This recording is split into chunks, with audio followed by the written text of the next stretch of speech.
Ayan, good morning mga kapips. Nandito tayo ngayon sa bisikleta at tayo ay tatry natin kung pwede tayong makapag-rent ng bike dito sa bisikleta. Good morning, ma'am, sir. So ayan. What are you At si laughing, MJ ma'am, ay sir? video Monster. na. Joke lang. Monster.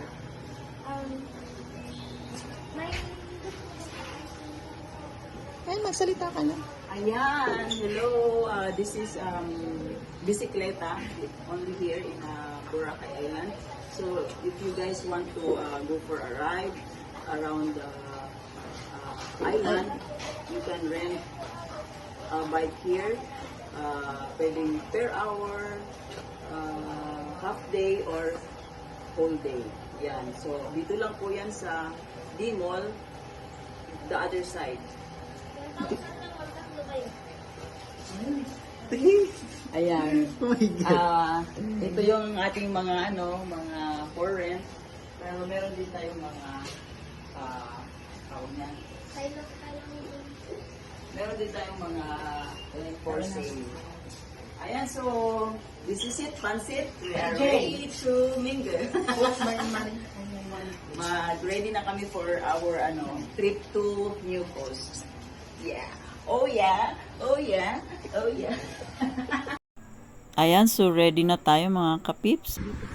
Ayan, so ito na tayo sa ating first stop, no? Medyo yata napasobrahan yata yung aking powers ngayon na ubos. So medyo na dumilim yung paningin ko dyan. So hindi na ako makatayo dyan. Ayan, at nagpapahinga muna ako ng gusto para makabawi-bawi ng lakas. Ayan, so yan po yung ating first stop at medyo nahilo ako dyan.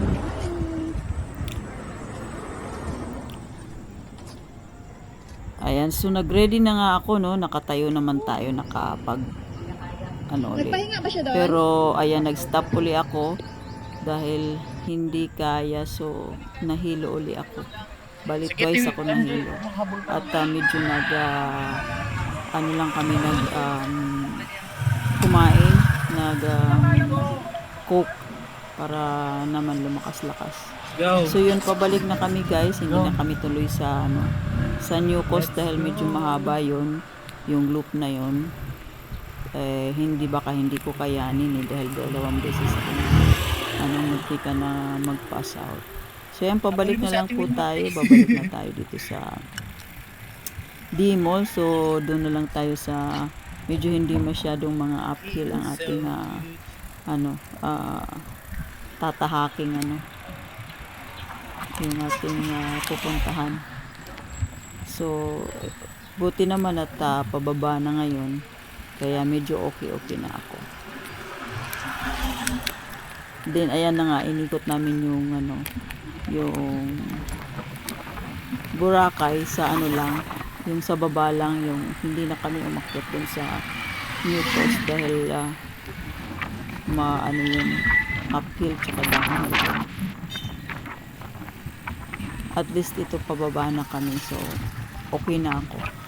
Medyo na bigla siguro yung katawan ko dahil ilang months na hindi ako nakakapag-bike.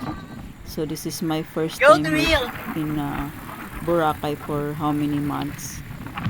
So ayan, I think dehydrated ako, tapos medyo kailangan ng carbs. Kaya ako nanghina ata. Actually hindi ako nanghina, siyempre paakyat, pero yun nga yung nahilo ako is first time yung nahilo. So siguro masyado lang talaga akong pwersa paakyat. Dahil walang bike, walang run. Nabigla doon sa aming ride na paakyat. Puro paakyat. So ayan, okay na ako guys. Nakapag pahinga na. Hi! Coke. Medyo nagkaroon ng powers.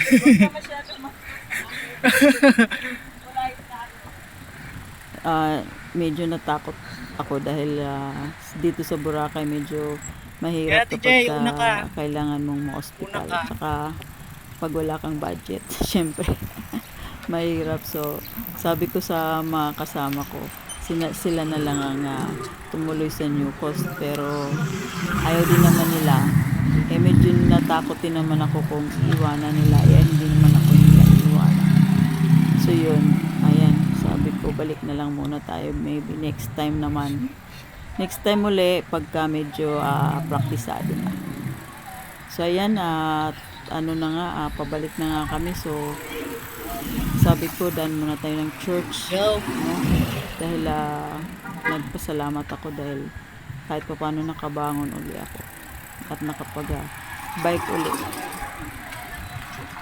Kaya yung ano namin, yung half day namin, kinonsume na lang namin sa paikot-ikot lang sa isla. Pumunta kami ng Bulabog Beach. Nagja-jump yung and then back sa main road.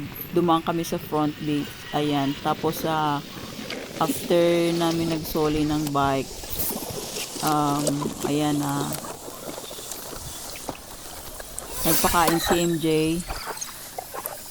So yan yung ano natin, trip natin for Sunday ride.